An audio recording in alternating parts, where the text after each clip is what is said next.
it's absolutely clear that this carnage must stop, and it has to stop at once. I can only think of what it means for women, for malnourished children, for people with disabilities if they are again attacked in this way. And I have to say, the only response to this is stop the carnage.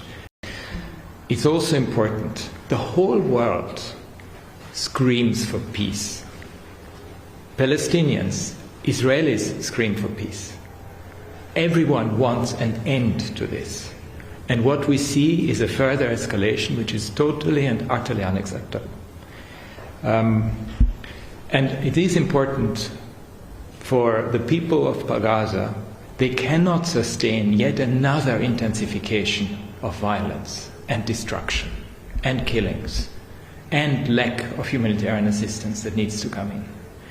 Over the past few days, we have seen expanding attacks in the northwestern parts of Gaza, where the population had sought shelter from previous attacks, the ongoing bombardment of residential buildings, buildings that have served as shelters for people who have been displaced multiple times.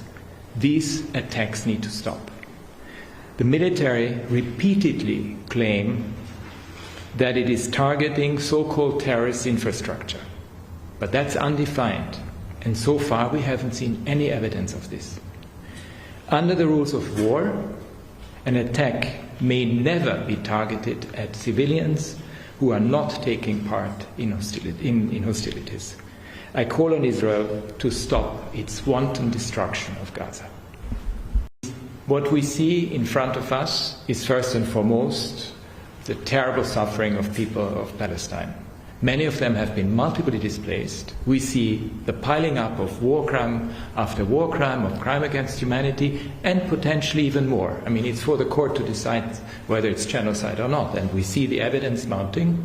We see that the Commission of Inquiry has just come out on this. It's incredibly important to bear in mind. And we need the world to act and to stop what is happening, to end the suffering, this indescribable suffering that we are seeing both most notably in the West Bank, in Gaza, but also in the West Bank.